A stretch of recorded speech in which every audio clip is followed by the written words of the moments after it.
জাগো তুমি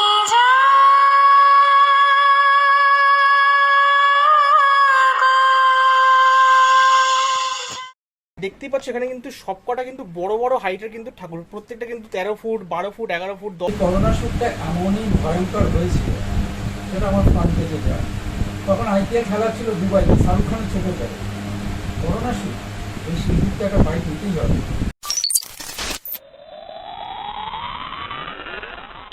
নমস্কার বন্ধুরা, আজকের ভিডিও স্টার্টিংটা একটু অন্যরকম হলো, কারণ আজকের ভিডিওটা একটু আলাদা রকমের, তাই আমার স্টার্টিংটাও কিন্তু একটু অন্য রকমের।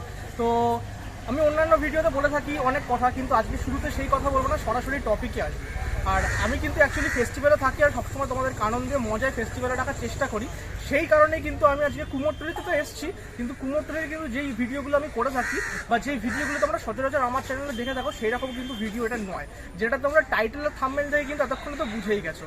আর আজকে কিন্তু আমি যাচ্ছি কুমোরটুলিতে ইন্দ্রজিৎ পালের স্টুডিও, অর্থাৎ লেট কৃষ্ণচন্দ্র পালের, যার মানে যিনি তার বাবা ছিলেন, তারও কিন্তু পরিচয় আলাদা করে দেওয়ার কিছু নেই, সকলে চেনা। তিনি কিন্তু বিখ্যাত একজন শিল্পী ছিলেন, তারই কিন্তু পুত্র ইন্দ্রজিৎ পাল। তার স্টুডিওতে আজকে আমি ভিজিট করবো এবং জেনে নেবো তার সাথে অনেক কথা, দুর্গাপুজোর ব্যাপারে এবং তার কাজের ব্যাপারে অনেক কথা আমি কিন্তু তার সাথে গল্পর ছলে বলতে পারবো, আড্ডার ছলে আমি কিন্তু অবশ্যই করবো। বিনা স্কিপ করে কিন্তু ভিডিওটা দেখতে থাকো। আর আমি কিন্তু এখন আছি কিন্তু কুমোরটুলিতে যে পেছনে যে গঙ্গাটা আছে, ঘাটটা দেখতেই পাচ্ছ, সুন্দর একটা ভিউ, সেই ভিউটা তোমরা এখন দেখতেই পাচ্ছ। তো চলো এখন কিন্তু যাওয়া যাক সরাসরি সেই স্টুডিওতে। A few moments later.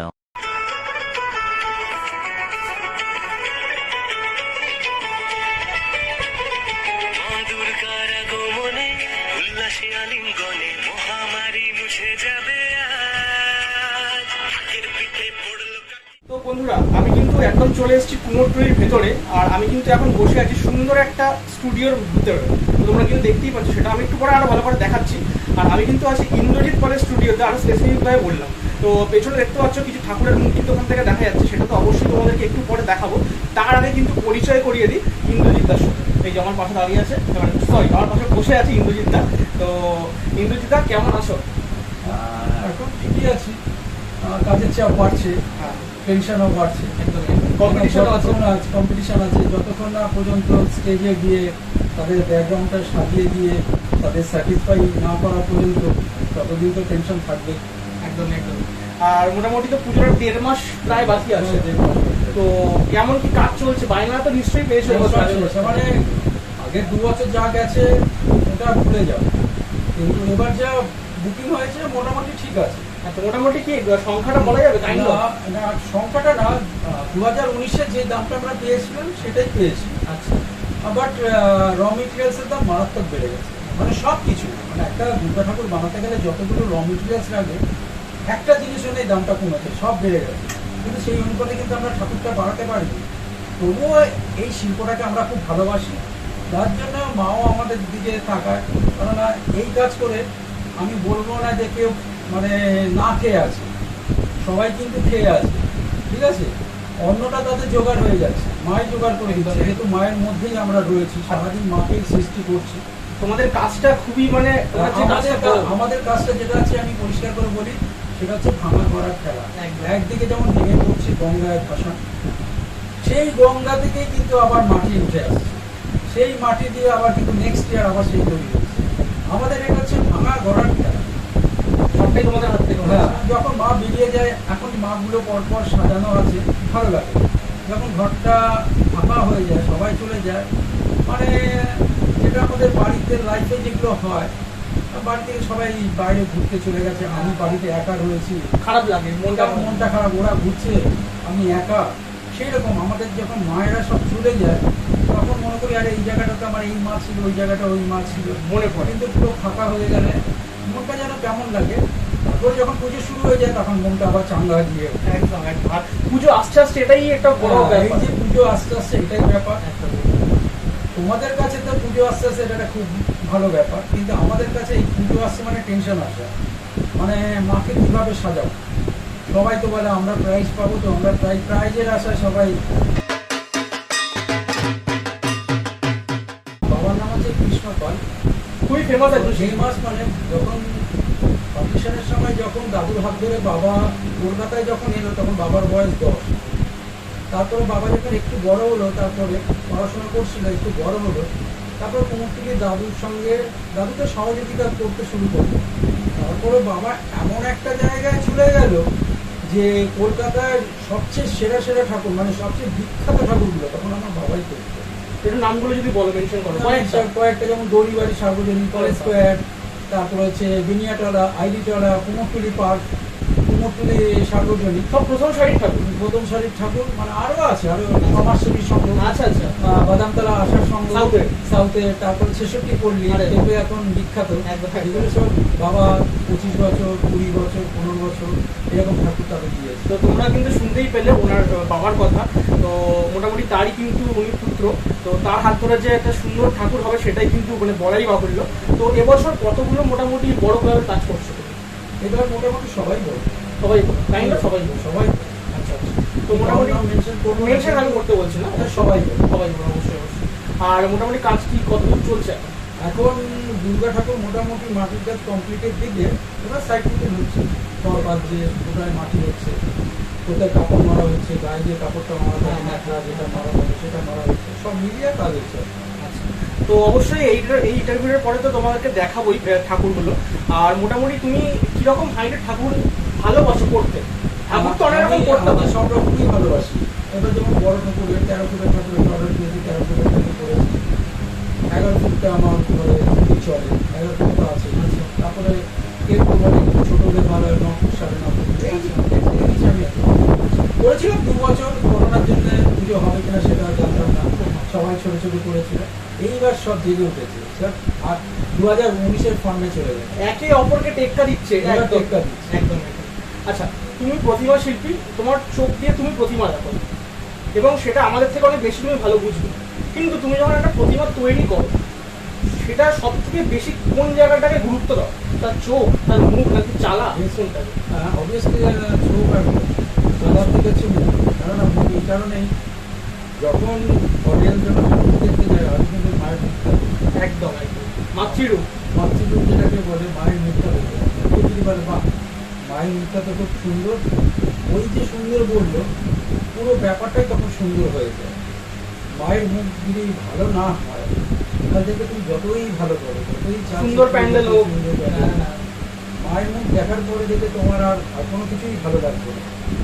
কোনো অডিয়েন্স যদি বলে বসে যে মায়ের মুখটা খুব সুন্দর, ওই মায়ের মুখ সুন্দর মানে তোমার সব কিছু সুন্দর, তুমি যাই করো না কেন তোমার সব কিছু ভালো লাগবে। আমার সাথে কথা বলার আগে কিন্তু রামুজি ফিল্ম সিটির ওখান থেকে কিন্তু কিছু লোক এসেছিলেন শুট করার জন্য। আমার একটু আগমনী শুট করবে, একটু আগেই আমার কাছে এসেছিল। তো আমি তোমাদের তাও ডেটটা বলে দিই। তো আজকে তো 2 তারিখ, কিছুক্ষণ আগেই এসেছিল, তখন 1টা বাজে, তখন আমি লাঞ্চ করছি, তখন 3 জন মহিলা এসেছিল বলে আমরা রামুজি ফিল্ম সিটি থেকে হায়দ্রাবাদ থেকে। তো সেখানে আমরা 5 জন মডেলকে নিয়ে আসবো, তাদের ওই আগমনী শ্যুট করাবো। তো তাদের আমার ঘরটা খুব পছন্দ হয়েছে, তাই আমি ওদের পারমিশন দিয়ে দিলাম, ঠিক আছে। যেহেতু আমি শুধু এই কাজটা করি না, অবসর টাইমে আমি নিজে স্ক্রিপ্ট লিখে আমার কিছু ফিল্ম বানাই। আমি 14টা ফিল্ম বানিয়েছি এই পর্যন্ত, শর্ট ফিল্ম, টেলিফিল্ম। তো আমার ক্যামেরা জিনিসটাকে খুবই ভালো লাগে।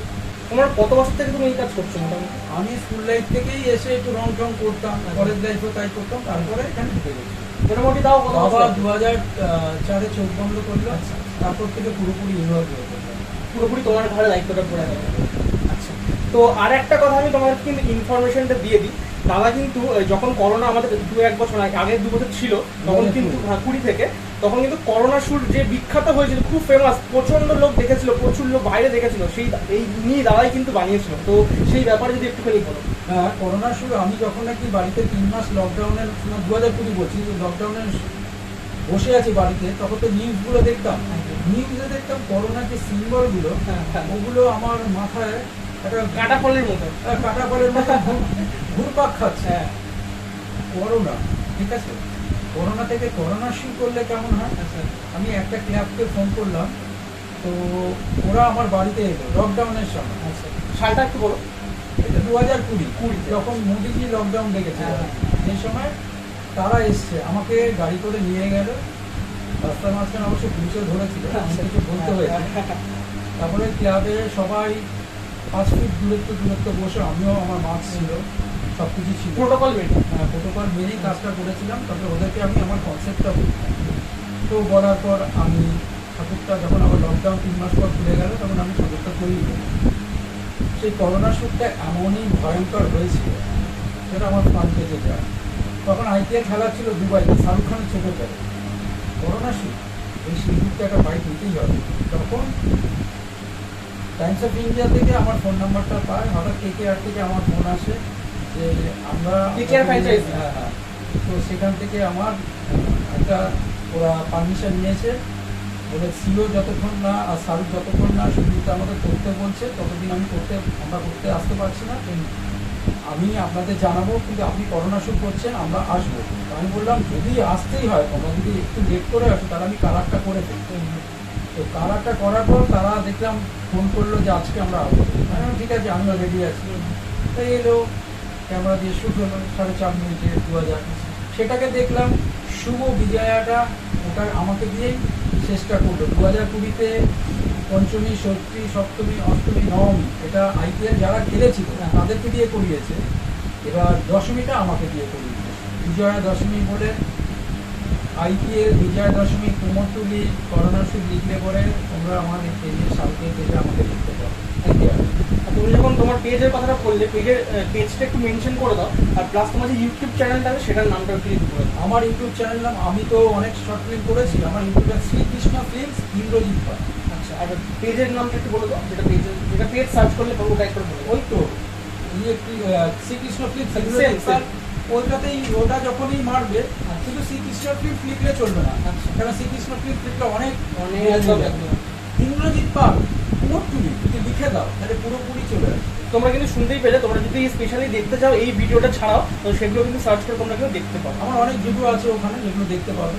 সব ভিডিওই ছাড়া আছে, করোনা শ্যুট থেকে শুরু করে। তারপরে ডেল্টাও শ্যুট যে করলাম আমি 2021-এ, এটা ইংল্যান্ডেও পাবলিশ হয়েছে। তো একদম শেষে চলে এসেছি আমরা। দর্শকদের উদ্দেশ্যে যদি কিছু বার্তা থাকে তোমার কাজ নিয়ে, বা এবছর এই বছর দুর্গা পুজো নিয়ে একটাই বার্তা দিতে চাইছি। তোমরা তো আমার হাতে করোনা শ্যুট, ডেল্টাও শ্যুট দেখেছো, এবার কিন্তু ফোর্থ ওয়েভ একটু ঢুকেছে। যাই হোক, প্রত্যেক দিন 1,000 2,000 করে, মানে আমাদের যে ভাইরাসটা যে একটু যে ধ্বংসের পথে, সেটা আমার বোঝা যাচ্ছে। বহুরূপী করোনা শ্যুট এখন ধ্বংসের পথে, এটা হচ্ছে এবার আমার ঠিক। আমি করোনা শ্যুট করেছি, ডেল্টা শ্যুট করেছি।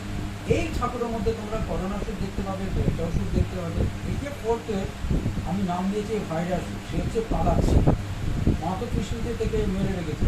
এই যে পালাচ্ছে, আমি বলছি আর আমাদের এই ভাইরাস আমাদের এই পৃথিবীর বুকে গ্রাস করতে পারবে, এটা জেনে নেই। এটাই লাস্ট, যাতে এবার আমি লাস্ট এটাই এন্ড করবো। এই ভাইরাস শ্যুট দিয়ে আমি এন্ড করছি। আচ্ছা, করোনা শ্যুট, ডেল্টা শ্যুট, এবার ভাইরাস শ্যুট। নাম আমি পাইনি, করোনা থেকে করোনা শ্যুট দিয়েছি, ডেল্টা ভ্যারিয়েন্ট থেকে ডেল্টা শ্যুট দিয়েছি। যেহেতু এটার কোনো নাম আমি পাইনি, নিজেই নাম দিয়েছি ভাইরাস। মানে ভাইরাস শ্যুট এবার পালিয়ে যাচ্ছে যে আমি আর পারবো না। আমাকে অনেকে প্রশ্ন করেছিল যে মা দুর্গা তো একবারই খতম করে দিতে পারতো, শেষ করে দিতে পারতো। যদি আমি বলি আমাদের পৃথিবীর মধ্যে যদি মহিষাসুর থাকে, কংসাসুর থাকে, গবাসুর থাকে, তাহলে এই ভাইরাসের মধ্যে কেন ডেল্টা আসুর, করোনা আসুর, তারপরে ভাইরাসুর থাকবে না? একদম যুক্তি আছে, যুক্তি আছে। যার জন্য ভাইরাসুরকে বধ করছি। আমার মনে হয় না আর কোনো ওষুধ আসবে পৃথিবীতে, সেটা হলেই খুব ভালো। তো সেটাই হবে। একদম নিশ্চয়ই আমরা পজিটিভ সবকিছুতে। আমরা যে বুস্টার ডোজটা এখন পেয়ে গেছি, এটা দেওয়ার পর আমি মনে করি না যে এখন তো মৃতের সংখ্যাও কমে গেছে, অনেক। কিন্তু আমি তবুও একটা সজাগ করছি। সামনে পুজো আসছে, মাস্ক, সোশ্যাল ডিস্টেন্স আর স্যানিটাইজার এটা সবসময় ইউজ করো, না পুজো তো আর বেশি দিন নেই। মানে যদি স্প্রেড করে যায় তাহলে কিন্তু খুব খারাপ আবার অবস্থা। একদম মানে এইটা মাথায় রেখে যদি চলতে পারো, তাহলে আমরা পুজোর 10 দিন, পুজো 4 দিন না, পুজো এবার 10 দিন। তাছাড়া আরেকটা কথা তো বলতে ভুলেই গেছি, ইউনিভার্সিটি, হ্যাঁ একদম হেরিটেজ স্বীকৃতি দিয়েছি, ঠিক আছে? সেটার জন্য এবার পুজো অনেক ধুমধাম করে হবে। তাহলে আজকে এই পর্যন্ত থাক। আমার ইন্টারভিউটা এই পর্যন্ত থাক। এবারে কিন্তু তোমাদেরকে একদম ভিডিও শুরুতে কিছুটা দেখিয়েছিলাম দুর্গা ঠাকুর দাদার হাতে তৈরি যেগুলো, এবারে আবার দেখাবো এবারে স্টুডিওগুলো। চলো আবার একবার ঘুরে আসি আমার স্টুডিও থেকে, চলো তাহলে ঘুরে আসা যাক। এবারে কিন্তু আমি চলে এসেছি ইন্দ্রজিৎদার আর একটা মানে স্টুডিওর একটা পার্টের অংশতে। তো একটা পার্ট তো দেখালাম, এটা কিন্তু সেকেন্ড পার্টও বলা যেতে পারে, একটু অন্য জায়গায়, মানে যেখানে মেন স্টুডিওটা ছিল তার থেকে একটু অন্য জায়গায় কিন্তু এই স্টুডিওটা। আর দেখতেই পাচ্ছ এখানে কিন্তু সবকটা কিন্তু বড় বড় হাইটের কিন্তু ঠাকুর, প্রত্যেকটা কিন্তু 13 foot 12 foot 11 foot 10 foot 9.5 foot এরকম কিন্তু মিলিয়ে মিশিয়ে কিন্তু তোমরা দেখতেই পাচ্ছ ঠাকুরগুলো কিন্তু এখানে রাখা আছে। আর ইন্দ্রজিৎদা আমার পাশেই দাঁড়িয়ে আছে। ইন্দ্রজিৎদা হাই, তো তুমি এখানে কথা বলেছো, পুরো ইন্টারভিউটা সবাই শুনেছে যদিও, তো মোটামুটি একটুখানি বলে দাও যে এই ঠাকুরের বিশেষত্বটা যদি কিছু কি হচ্ছে এটা যদি বলে দাও। এই তোমার যে পেছনে যে ঠাকুরটা আছে, এগুলো যে আছে এগুলো সব মানে সবই কি ঠাকুর আছে। আচ্ছা আচ্ছা আচ্ছা, মানে অনেকে থিম করে তো, হ্যাঁ, হ্যাঁ, হ্যাঁ। কুমোরটুলিতে থিমটা ঠিক হয় না, 2-1টা হয়, হ্যাঁ কিন্তু সাবেকি ঠাকুরই বেশি। আর ডিমান্ডটা সাবেকি ঠাকুরের কুমোরটুলিতে খুবই 99% হচ্ছে সাবেকি ঠাকুর। সেটা মানুষ চাই কুমোরটুলি থেকে। কুমোরটুলি থেকে চায়। আর আচ্ছা, কুমোরটুলির ঠাকুরের হাইট খুব বিশাল বড় হয়। আচ্ছা আচ্ছা, আমার যেমনি 13 ফুট দেখালো, একদমই একদমই, 12 ফুট আছে, হ্যাঁ হ্যাঁ, 10 ফুট আছে, 9.5 ফুট আছে, সব রকম মিলিয়ে মিশিয়ে সব মিলিয়ে তোমাদের এই হ্যাঁ 9.5 ফুটটা হচ্ছে আমার সবচেয়ে লোয়েস্ট। Lowest height. আচ্ছা, তো এই যে কথাবার্তার পরে কিন্তু তোমাদেরকে এই জায়গাটা একবার ঘুরিয়ে দেখাবো, তখন তোমরা আশা করি বুঝেই যাবে এই ব্যাপারটা। আর মোটামুটি এখানে আসতে হলে তোমার এই স্টুডিওটাতে কিভাবে, মানে কুমোরটুলি থেকে কিভাবে আসবে, কুমোরটুলি তো এলো হতে। একটা কথা হচ্ছে, তোমরা যদি উবেরে আসো, আইডল মেকার ইন্দ্রজিৎ পাল কুমোরটুলি লিখলে পরে দেখবে শো করছে। আচ্ছা পুরো আমার দরজার সামনেই, মানে আমার যে কারখানাটা আছে ওখানেই তোমাদের নামিয়ে দেবে। আচ্ছা আর যদি তোমরা মেট্রোতে আসো, মেট্রো থেকে নামবে, সোয়াবাজার সুতানিতে নামবে, 3 নম্বর গেট দিয়ে উপরে উঠে আসবে। রাস্তার মাঝখানে একটা বিখ্যাত লাল মন্দির, সেটা সবাই জানে। একদম একদম, লাল মন্দিরে ওই মানে ওই পারটা জয়পুরিয়া কলেজ পড়ছে, ওই পারটা যেতে হবে না, এই পারে দেখবে লেফট সাইডে একটা রাস্তা চলে গেছে, ওটা দিয়ে স্ট্রেট গিয়ে একটা ট্রাম লাইন, এই ট্রাম লাইনটাকে এবার রাইট টার্ন নিলাম, ট্রাম লাইন, তারপরে অপোজিটে স্টেট ব্যাংক, শেষ এন্ড, তারপরে রাইট সাইডে ট্রাম লাইন চলে গেছে। ও টাইম লাইন ধরে একটা গলি পড়বে হচ্ছে কুমোরটুলি পার্ক, পরের গলিটা, তার আগে সাই বাবার মন্দির আছে, তারপরের যে গলিটা আছে ওটা দিয়ে ঢুকে পড়লে ওটাই কুমোরটুলি। একদম। তো দাদা কিন্তু পুরো পরিষ্কারভাবে বুঝিয়ে দিল যে মেট্রো থেকে কিভাবে আসতে হবে এবং উবের করে আসলেও কি লিখতে হবে সেটাও কিন্তু দাদা কিন্তু বলে দিল। তো চলো এবার কিন্তু এই স্টুডিওটা একবার তোমাদেরকে ঘুরে দেখাই। তো গাইস, তোমরা কিন্তু দেখতেই পাচ্ছ আমি কিন্তু এখন ইন্দ্রজিৎ পাল দাদার স্টুডিওর বাইরে দাঁড়িয়ে আছি, আর আমি কিন্তু এখন বেরিয়ে যাব, প্রায় সন্ধ্যে নেমে গেছে। তো আজকের এই ভিডিওটা যদি ভালো লেগে থাকে, আর ইন্দ্রজিৎ দার যদি ইন্টারভিউটা ভালো লেগে থাকে, তার স্টুডিওটা আমি ট্যুর করানোর চেষ্টা করলাম। এরপরে তোমরা যদি আমাকে সাপোর্ট করো, তাহলে অবশ্যই আমি এখানকার আরও অন্যান্য শিল্পীর যে স্টুডিও সেগুলো আমি ট্যুর করানোর চেষ্টা করব। তো চলো, আজকের এই ভিডিওটা ভালো লেগে থাকে লাইক শেয়ার সাবস্ক্রাইব করতে ভুলো না। আর অবশ্যই যদি ভালো লেগে থাকে তাহলে কমেন্ট করে জানাও। আর অবশ্যই খুঁটি পুজো এবং দুর্গা পুজোর যে প্রিপারেশন যেগুলো চলছে সেগুলো চলবেই। তো চলো, অন্য কোনো আবার ক্লাবে দেখা হবে তোমাদের সাথে খুঁটি পুজোতে, না হলে দুর্গা পুজোর প্রস্তুতির ভিডিওতে। চলো টাটা, লাভ ইউ গাইস।